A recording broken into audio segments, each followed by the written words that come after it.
하나님 말씀은 요한복음 7장 37절부터 39절까지 읽겠습니다. 명절 끝날 곧 큰 날에 예수께서 서서 외쳐 이르시되 누구든지 목마르거든 내게로 와서 마시라. 나를 향하여 믿는 자는 그 성경의 이름과 같이 그 배에서 생수의 강들이 흘러나오리라 하시니 이는 그를 향하여 믿는 자들이 받을 성령을 가리켜 말씀하신 것이라. 예수께서 아직 영광을 받지 않으셨으므로 성령이 아직 그들에게 계시지 아니하시더라. 오늘 말씀을 가지고 기름 준비하는 사람들 위한 예수님의 꿀팁 이런 제목으로 말씀을 나누겠습니다. 세상에서 사는 생활은 성경에서 보면 천국의 생활이라고 합니다. 천국은 나중에 있는 것이 아니라 우리 가운데 임재하여 있는 것이죠. 예수님은 직접 말씀은 있습니다. 마태복음 12장 28절에 보면 내가 성령을 힘입어서 귀신을 쫓는 것이면 이미 하나님 나라 천국이 너희에게 임하여 있느니라. 그래서 우리는 하나님의 통치 가운데 있고 또 이 세상 가운데서 살고 있는 그런 사람들입니다. 그렇다면 왜 하나님은 우리에게 천국 생활을 하라고 할까요? 천국 생활을 하는 과정에서 마지막에 만나는 것은 예수님을 만나는 것입니다. 그러니까 우리가 모든 삶은요, 예수님 만나기 위해서 하는 거라고 볼 수가 있습니다. 심지어는 죽을 수도 있어요. 우리가 살다가 시간이 지나면 죽습니다. 그것은 우리 몸이 흙으로 돌아가는 것이고요. 우리 영혼은 이제 낙원에 가서 쉬게 됩니다. 주님이 오시면 이제 그때 새로운 몸을 입고 주님을 만나게 되죠. 그때까지 살아있다면 우리 몸이 바뀌어서 이제 주님을 만나게 되는 그것이 바로 주님이 우리에게 맡겨주신 천국에서의 삶인 것이죠. 그 천국의 삶을 가장 잘 설명한 것이 마태복음 25장에 나오는 열처녀의 비유입니다. 물론 거기 우리말 번역은요, 그때의 천국은 이렇게 되어 있는데요. 그때란 말이 아닙니다. 그런데 천국에 대해서 설명해 주시면서 바로 신랑을 맞으러 나간 열처녀와 같다 하리니, 그러니까 등을 들고 신랑을 맞으러 나갔다는 거예요. 어디로 나갔죠? 바로 이 세상에서 천국으로 예수님을 만나는 그런 삶을 살고 있다는 것입니다. 근데 결국은 그들이 기다리다가 잠이 들었죠. 그건 죽었다는 얘기입니다. 근데 결국 신랑이 오는 소리를 듣고 그때에서 깨어납니다. 부활했죠. 그래서 신랑을 만나게 됩니다. 신랑을 만났다는 얘기는 공중으로 올라갔다는 얘기죠. 왜냐하면 주님은 공중으로 오시니까. 근데 거기 10명이 그렇게 같이 기다리고 있지만 5처녀는 혼인잔치에 들어가고 5처녀는 결국은 내가 너를 모르겠다. 그래서 그것은 이제 쫓겨나게 되는데 그것은 불 섞인 유리바다, 이제 지옥에서 천년을 보내는 것이죠. 그때 가장 필요한 것, 우리가 지금도 필요하고 마지막까지 필요한 것이 뭐죠? 그것은 기름이라고 합니다. 그 기름은 바로 성령이시죠. 그래서 우리는 기름을 생각하기를 좀 막연한데요. 유대인들은 기름하면 뭐다라는 걸 번뜩 합니다. 부엌에는 반드시 기름이 있습니다. 또 밀가루가 있어요. 그들은 떡을 만들어 먹을 때 반드시 그 가루를 기름에 버무려서 뭉쳐서 그거로 떡을 만들어 먹습니다. 그렇기 때문에 이 가루를 뭉치게 하는 것은 기름이죠. 이 기름은 모든 것은 비유입니다. 그렇다면 그 가루는 뭘까요? 우리 하나가 알곡 신자들이, 알곡 성도들이 결국은 깨어져서 가루가 된 다음에 우리를 한 몸 만드는 데 필요한 것이 기름이죠. 그 기름이 오순절날 이제 주님이 보내주셔서 내려오게 됩니다. 그래서 이 기름을 준비하는 것이 우리의 모든 삶의 핵심이라고 볼 수 있습니다. 오늘 우리는 여러 가지 일을 하며 살 수 있어요. 당연히 해야 됩니다. 그러나 잊지 말고 끝까지 준비해야 되는 것은 기름이죠. 같이 예수님 믿고 또 신앙생활하고 잘하다가도 같이 주님을 만나러 갔는데 그 자리에서 기름이 없으면요, 어떤 낭패를 당할지 우리는 성경을 통해서 확인할 수 있습니다. 지난 주간에는 이 추석 명절이 있었죠. 근데 그때가 겹치는 것이 유대인들에게는 장막절하고 겹칩니다. 추석은 우리는 이제 음력 8월 15일인데 요즘에는 앞뒤로해서 3일을 쉬죠. 그죠? 추석 명절 때 3일을 쉬는데 유대인들은 명절 기간이 8일입니다. 그러니까 유대인 달력은 음력으로 한 달이 이렇게 빨라요. 7월 15일이 이제 그들에게는 우리의 8월 15일입니다. 그래서 7월 15일부터 시작해서 일주일 지나고 8일째, 7월 23일에 그들은 마지막 날입니다. 그렇다면 7월 23일은 바로 우리에게는 음력으로 8월 23일이니까 바로 내일이죠. 근데 유대인들은요, 6시간이 빨라요. 우리는 밤 12시가 돼 하루가 바뀌지만 유대인들은 저녁 6시가 되면 하루가 바뀝니다. 그러니까 오늘 저녁이 바로 유대인의 장막절 명절이 끝나는 날이에요. 아주 큰 날입니다. 오늘 우리가 읽은 명절 끝날고 큰 날이 바로 유대인들 말하면은 오늘 저녁이라고 볼 수 있죠. 그때 바로 예수님이 하신 말씀이 오늘 우리가 봉독한 내용에 있습니다. 근데 예수님은요, 율법을 철저히 지키셨어요. 예수님 오실 때부터 그런 말씀하셨잖아요. 마태복음 5장 17절에 율법을 폐하러 오는 것이 아니라 율법을 내가 완성하라고 왔노라. 율법이 1.1획도 다 이루어지리라. 예수님을 통해서. 그렇기 때문에 예수님은 모든 율법이 나오는 절기, 명절들을 다 지켰습니다. 우리 명절은 우리 사람이 만들어 놓은 거지만 이 성경에 나오는 이 절기는요, 하나님이 만들어 주신 겁니다. 7개의 명절을 만들어서 그걸 하나하나 지켜나가는 건데, 그것을 예수님은 다 철저하게 지켜가세요. 근데 유독 지키지 않는 것이 있습니다. 장막절 일을 안 지키시는 거예요. 이 장막절을 지킨다는 건 뭘까요? 7월 유대인 달력으로 7월 15일로부터 23일까지를 첫날부터 거기 가서 그 모든 걸 해야 되는데, 성경에 보면요, 이제 요한복음 7장 앞부분에 보면 예수님 동생들이 그러는 거예요. 이 갈릴리 지역에서 형님 이제 장막절 때 가야 되잖아요. 그랬더니 아직 때가 안 됐다. 너희들이나 먼저 가라. 그러고 나서 중간쯤 돼서 거기 성전에 가서 가르치고 그 사람들 하는 걸 전혀 따라하지도 않고 전혀 장막절을 지키지 않는 겁니다. 왜 이렇게 장막절을 지키지 않으실까요? 율법을 다 지킨다는 분이 우리는 하나 생각할 수 있습니다. 그분이 장막절을 이미 이뤄 놓으신 겁니다. 언제? 요한복음 1장 14절에 보면 말씀이 육신이 돼서 우리 가운데 장막을 치셨음에, 그러니까 예수님이 지금으로부터 2000여 년 전 베들레헴에서 태어난 것을 성경은 장막을 치셨다는 겁니다. 그러니까 예수님의 탄생일은 언제일까요? 바로 이 장막절날 7월 15일, 우리 달력으로 하면 이제 추석날이죠. 그때 오신 거죠. 12월 25일은 예수님 오신 날이 아닙니다. 사람들이 만들어 놓은 거예요. 그건 말이 되지 않는 날짜인데 어쨌든 간에 우리는 그 이제 성탄절이다, 크리스마스다, 12월 25일인데 그거는 성경적이 아닙니다. 성경에서는 요한복음 1장 14절에 말씀이 육신이 돼서 우리 가운데 장막을 치셨음에, 그래서 장막절을 완성하셨기 때문에 장막절 명절 때 그걸 지키지 않는 거예요. 만약에 장막절 명절을 지키신다면 그분이 이상한 거예요. 그죠? 장막절날 장막을 치셨다고 그랬는데 장막절 가서 첫날부터 거기 가서 뭐 하고 있다? 이상하다. 그래서 그분은 일부러 장막절날은 안 가십니다. 나중에 중간쯤 가서 성전에 가서 가르치시고 마지막 날 오늘 이 유명한 그 설교를 하시는 것이죠. 근데 유대인들에게는요, 이 장막절날 어떤 행사를 하냐면 자기 있는 거처를 놔두고 초막을 만들어 놓고 장막을 만들어 놓고 거기 가서 이제 8일 동안을 보내는 건데요. 그것은 광야에서 그들이 집이 없이 떠돌아다닐 때 그때 있던 것을 기억하면서 그 일을 하는 거고요. 또 하나는 이 세상은 어차피 본집이 없다는 겁니다. 그러니까 영원한 집을 기다리면서 그것을 기억하기 위해서, 그러니까 과거를 기억하고 미래를 이제 예상하면서 그 행사가 장막절 행사입니다. 근데 그들이 마지막 날은 특별히 하는 것이 있었어요. 그게 뭐냐면 물축제가 있는데 광야에서 가장 필요한 건 뭐였죠?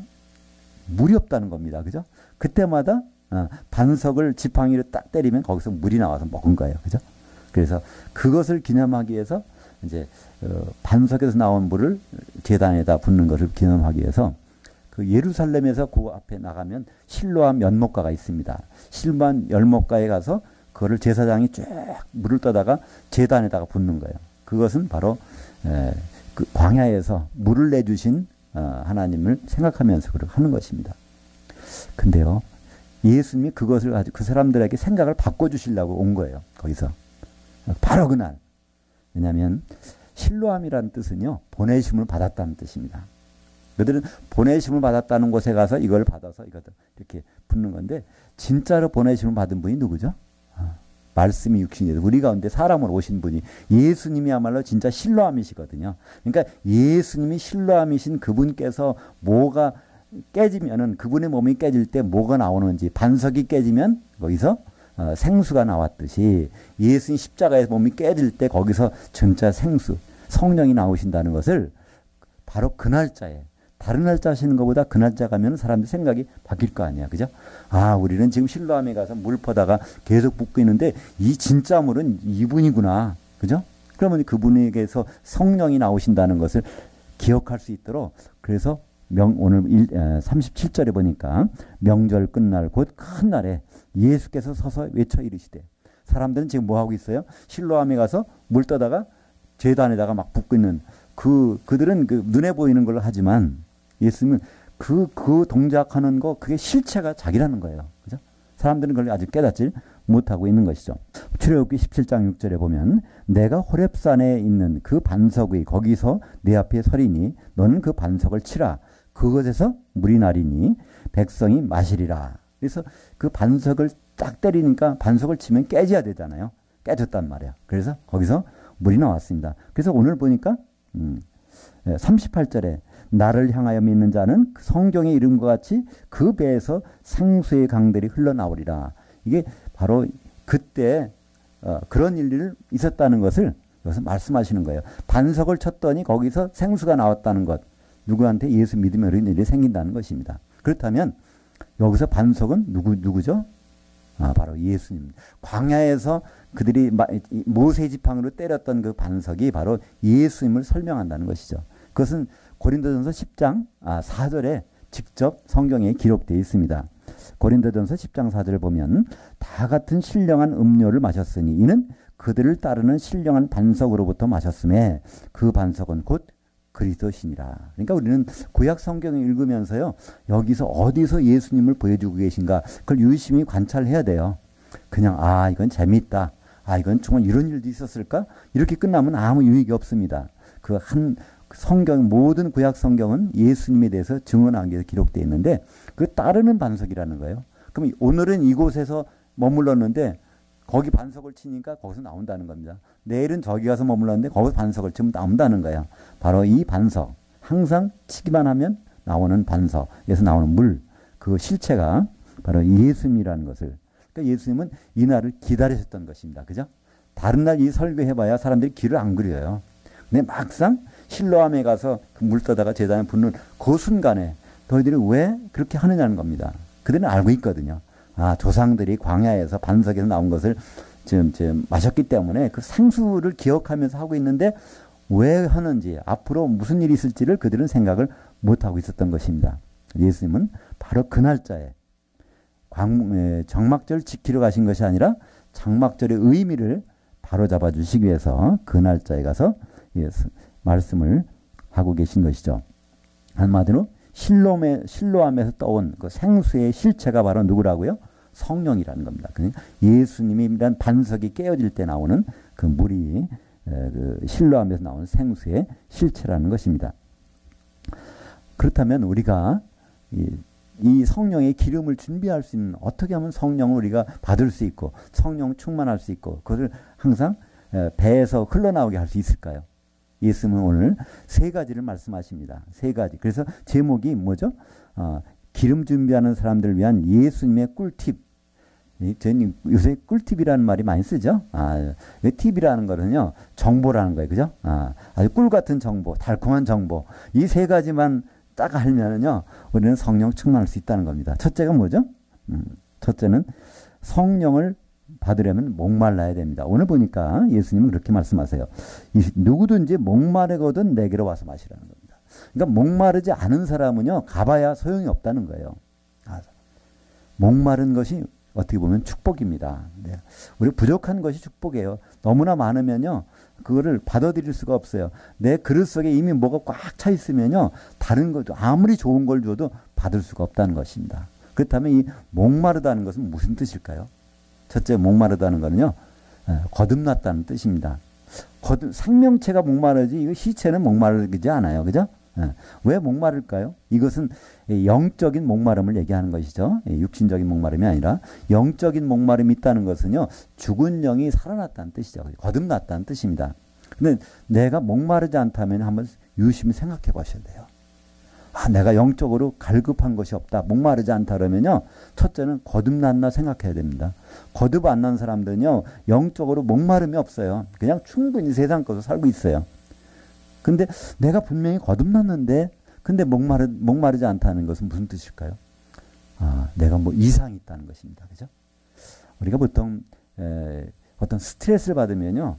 이 목마름을 못 느낀다는 걸 합니다. 그리고 나이가 연세가 드시면요. 어른들은 수시로 물을 마셔야 된다는 거예요. 왜냐하면 몸에는 목마름이 굉장히 목마른데 그 목마름을 나타내는 그 뇌 센서가 이게 작동을 잘 않는다는 겁니다.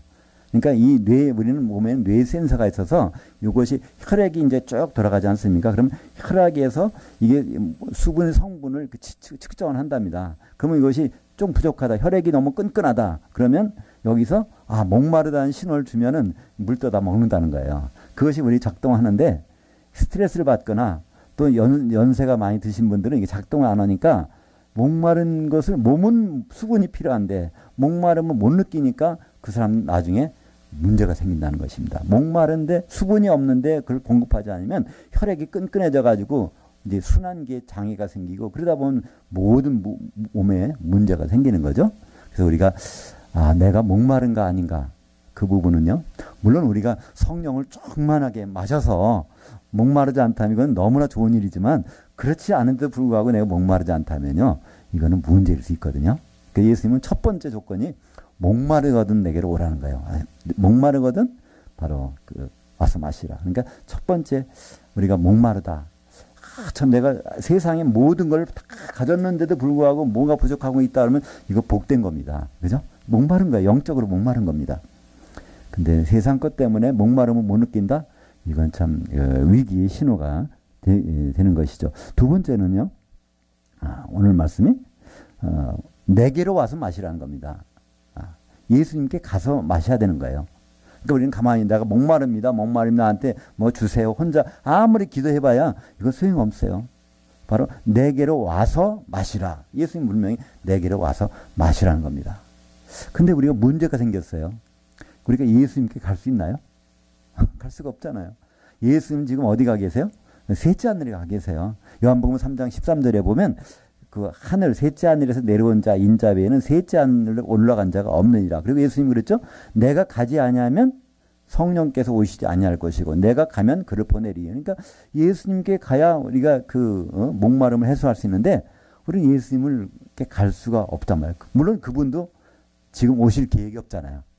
그죠? 그분은 언제 오시죠? 결혼 준비가 다 되셔야 오시잖아요. 그죠?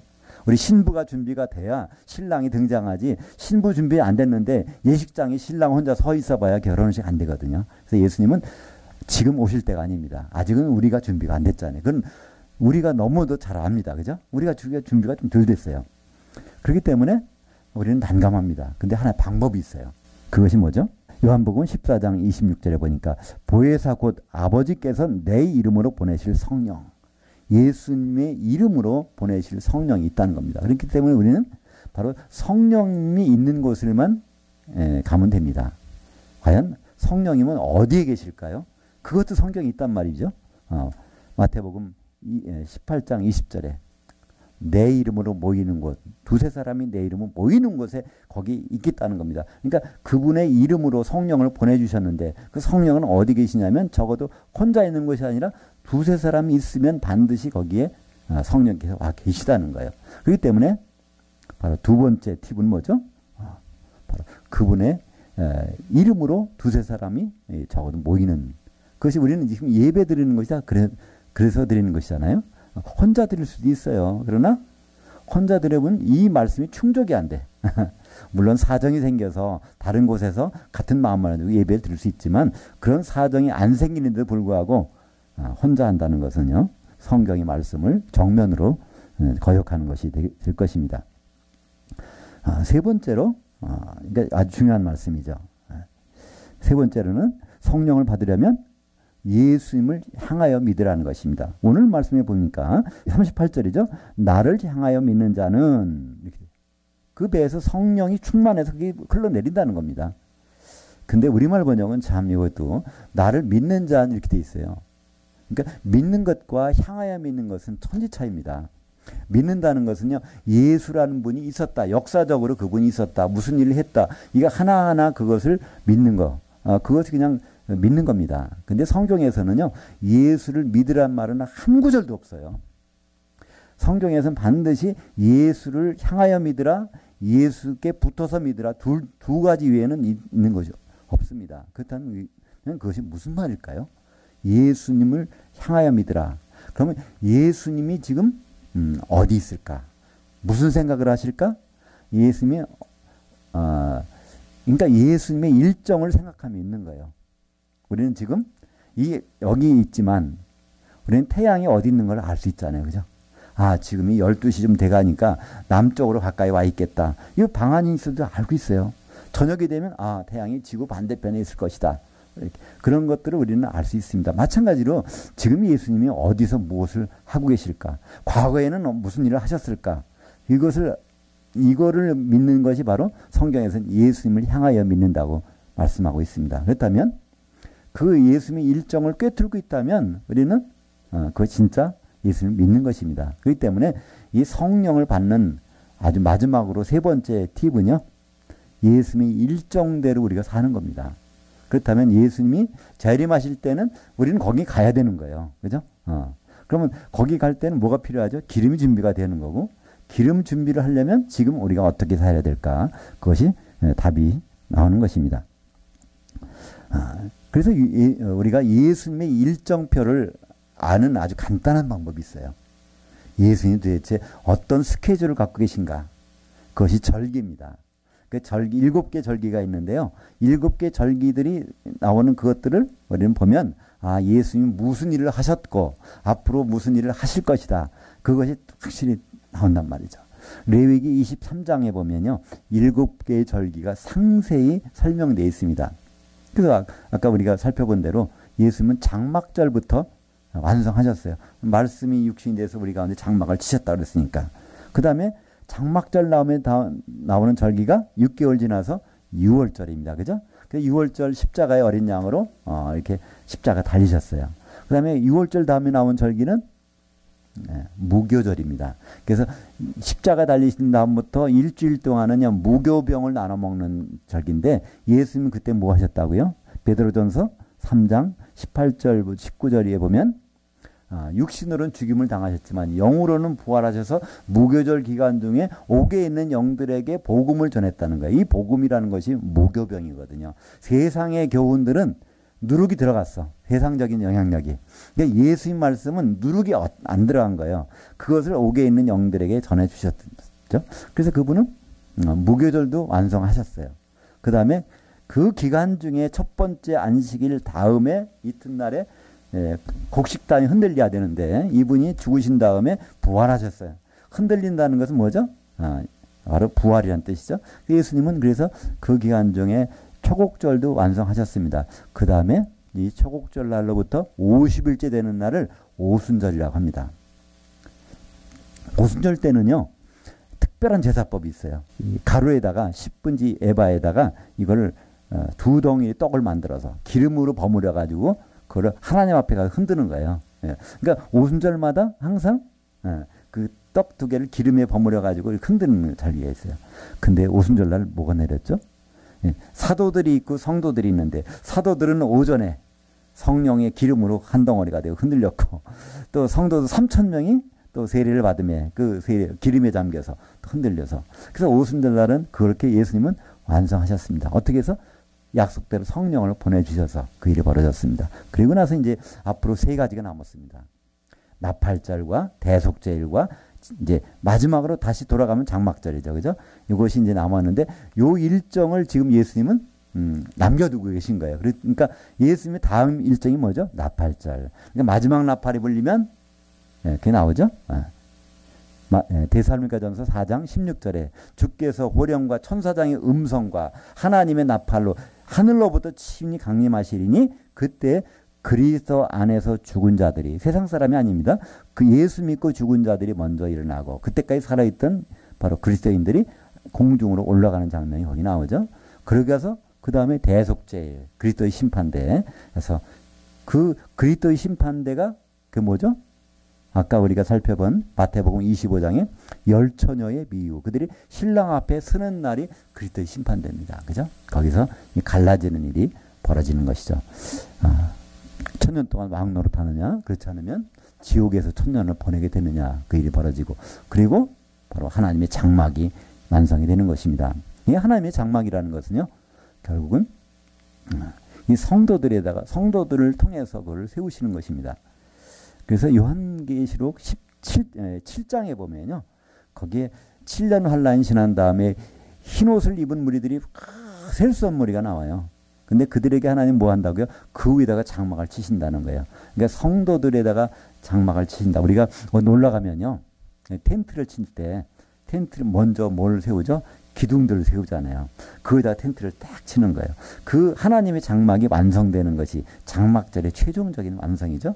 그 하나님의 장막이 요한계시록 21장에 보면 바로 새 예루살렘 성이라는 것입니다. 이 새 예루살렘 성은요, 누구의 신부예요? 어린 양의 신부. 그래서 어린 양의 신부가 마련될 때 거기에 필요한 것 뭐죠? 그게 기름입니다. 왜냐하면 그 다섯 처녀, 기름을 준비한 사람들만이 올라가서 거기서 한 신부를 만들 수 있거든요. 그들이 뭉쳐져야 되니까. 그래서 그 일정을 우리는 7개의 율법에 나온 7개의 절기를 통해서 예수님의 일정을 확인할 수 있습니다.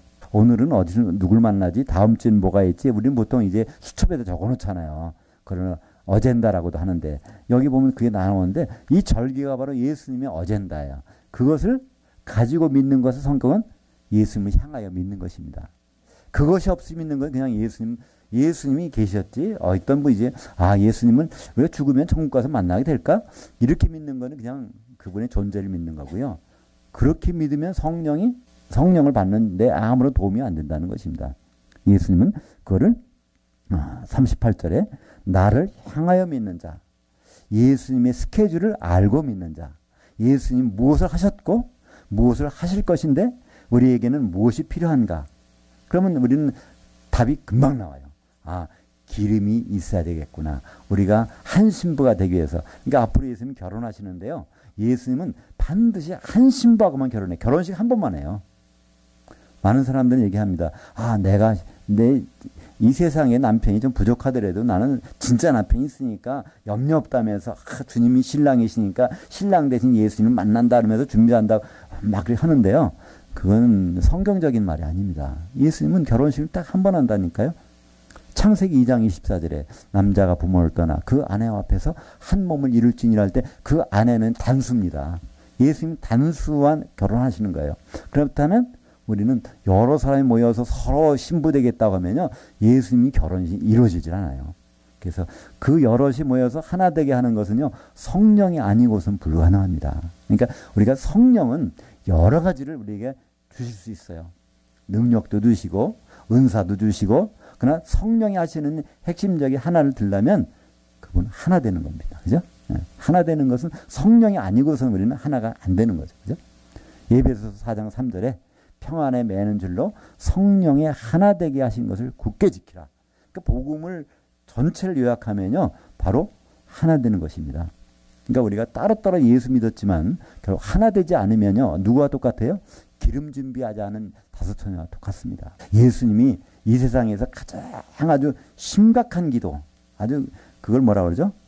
이 땀방울이 핏방울이 되게 하는 기도, 그걸 겟세마네 기도라고 그러죠.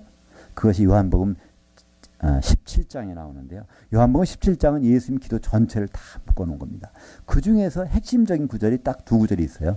요한계시록 17장 20절과 21절에 예수님 하신 기도가 있습니다. 제가 한번 읽겠습니다. 요한복음 17장 20절과 21절. 내가 비옵는 것은 이 사람들만 위함이 아니요 또 그들의 말로 말미암아 나를 향하여 믿는 사람들도 위함이니.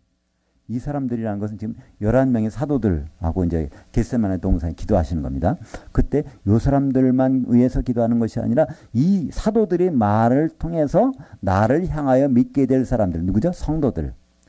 왜 그렇게 기도하신다고요? 21절에 나오죠? 아버지여, 아버지께서 내 안에, 내가 아버지 안에 있는 것 같이 그들도, 성도들도 다 하나가 되어 우리 안에 있게 하기를 기도하시는 것입니다. 그러니까 우리 한 사람 한 사람을 구원하시는 것은요, 한 사람 한 사람에서 뭐 이렇게 지옥에 안 들어가고 또 불못에 안 들어가고 그 목적이 아니라는 거예요. 하나 되게 하는 거라는 것이죠. 그죠? 하나 되게 할 때 필요한 것은 바로 성령밖에는 없다는 것입니다. 그래서 우리는 성령을 받아도 좋고 안 받아도 좋은 것이 아니라 반드시 성령을 받아야 되는데, 오늘 예수님 주신 꿀팁을 보면 세 가지. 첫째는 목마려야 되고, 두 번째는 예수님께 가야 되는데 갈 수 있는 방법은 우리가 두세 사람이 예수 이름으로 모이면 성령께서 거기에 오신다고 그러니까 두 번째가 되고요. 세 번째는 예수님을 향하여 믿는 것입니다. 그분의 일정을 꿰뚫고 있어야 돼요.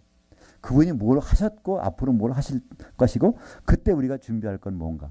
결정적으로는 간단합니다. 예수님 결혼하러 오시는데 우리가 준비한 건 우리가 한 몸 되기 위해서는 성령의 기름밖에 없다는 것입니다. 그게 없으면 예수님 만나도 오히려 그때가 위기가 되는 것이죠.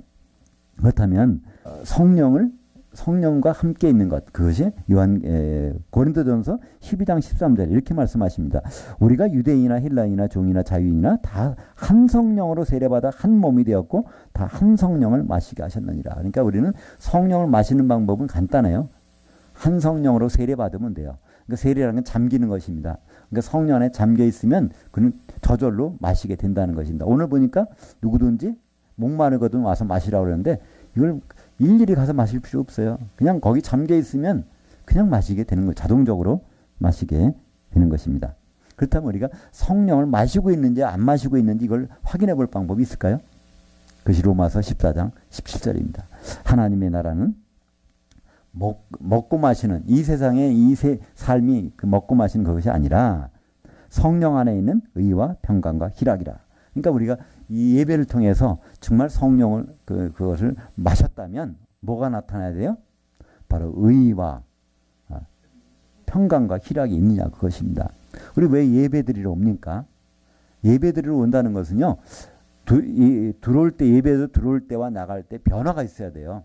그 변화가 없다면 그 시간 공치는 겁니다. 아무 의미가 없는 거예요. 근데 예배 시간에 들어올 때까지는 찜찜하고 별거 그랬지만 끝나고 나갔더니 이 세 가지가 있다. 의라는 게 뭐죠? 죄로부터 자유로운 거예요. 나 이것도 잘못했고 이거를 잘못했는데 이거 거기에 매 있는데 예수님께서 다 그걸 깨끗게 해주셨다. 그럼 자유함이 있는 겁니다. 그러니까 예배 드리고 나서 정말 자유함이 있다면 이거 성공한 겁니다. 또 예배 드리고 나서 평강이 있다면, 평강이라는 거는 이게 연결되는 거예요. 누구하고 연결되면 좋을까요? 하나님과 연결되는 거예요. 왜 우리는 자꾸만 불안할까요? 하나님과 연결되는 것이 끊어졌다고 생각하면 불안한데 하나님께서 나를 꼭 붙잡고 계시다. 그 생각이 꽉 스며들고 있다면 그럼 마음이 편하지 않는 거 이상하잖아요. 그죠? 우리가 지금 어린아이가 부모님 품 안에 있다면 그 편하지 않으면 이상한 거잖아요. 그죠? 그 세 번째는 희락. 그 기쁨은 환경에서 주는 기쁨이 아니라 그냥 이 환경은 남들이 볼 때 아주 그냥 저 사람 참 불쌍하다 할 정도의 그런 환경이라도 그 속에서 기쁨이 솟아나오는 거예요. 그죠? 그분이 주시는 기쁨. 하나님이, 주님이 품어주시는 기쁨이 속에서 나온다면 그것이 바로 우리는 예배에 성공한 것이고 성령 안에서 주는 기쁨은 성령을 마신 흔적이 나타나게 되는 것입니다. 신랑으로 오실 예수님은 우리는 그분에 대해서 준비해야 될 거 아니에요. 그분을 만난다 하지만 예수님 기다린다 그러지만 그것은 가장 필요한 준비는 뭘까요? 한신부로 되는 거예요. 내가 예수님 만난다, 네가 예수님 만난다 서로 경쟁하는 것이 아니라 우리는 한신부가 되는 것밖에 없습니다. 한신부가 되는 건 어디서 되죠? 신부방에 가서 됩니다. 마태복음 9장 15절에 보면 금식에 대해 설명하시면서 바로 신부실에 있는 하나님의 아들들이 신랑과 같이 있을 때는 금식할 필요가 없지만 그러나 뺏길 날이 있다는 거예요. 그러니까 우리는 같이 신앙생활하고 있지만 하나님의 아들들, 누가 아들이라고 그랬죠? 이기는 자가 아들들인데 우리가 믿음을 지킨 자가 아들들인데 그 믿음을 다 지켰다고 해서 주님 앞에 열 처녀가 섰지만 그 뺏기는 사람이 있다는 겁니다. 누구 신랑을. 한 몸 되지 않으면 결혼이 안 되는 거거든요. 한 몸 되는 사람들. 그때 필요한 것이 바로 기름입니다. 성령의 기름. 오늘 예수님은 명절 큰 날에 사람들에게 얘기합니다. 그들은 성령이 뭔지를 몰라요. 실로암이라는 것은 물 떠다가 성전에다 붓고 있는데 그 실로암이 무슨 의미인지 예수님이라는 의미도 모르고요. 그 물이 반석에서 나오는 그 예수님에서 나오는 성령이라는 것도 그들은 깨닫지 못할 때 예수님은 그 명절 그 시간에 가서 말씀하십니다. 세 가지를 말씀하시죠. 첫째는 목마른 사람, 두 번째는 예수님께 오는 사람, 세 번째는 바로 그 예수님을 향하여 믿는 것. 그분의 일정은 변함이 없습니다. 우리는 일정이 있으면 조금씩 바꾸잖아요. 근데 예수님은 바꾸질 않아요. 율법이 1.1획도 바꾸지 않는다 그러잖아요. 그죠? 그래서 그 일정표를 우리가 주셨기 때문에 우리는 그대로 준비만 하면 되는 것입니다. 우리가 목마른 사람들이 모여서 바로 한 몸이 되고 한 성령을 마시는 것. 그것이 바로 지금 예수님 우리에게 바라는 그것이 아닐까요? 예수님에게 무슨 봉사, 헌금 여러 가지 그냥 우리가 만들어낸 거죠. 예수님이 바라는 것은 간단한 것입니다. 오늘 예수님이 바로 2000년 전에 명절 큰 날 가서 하신 말씀 그대로 하는 결정적인 것은 예수님을 향하여 믿는 것입니다. 예수님의 일정을 우리 일정에 담고 그분을 생각하고 기억하는 것입니다. 기도하겠습니다.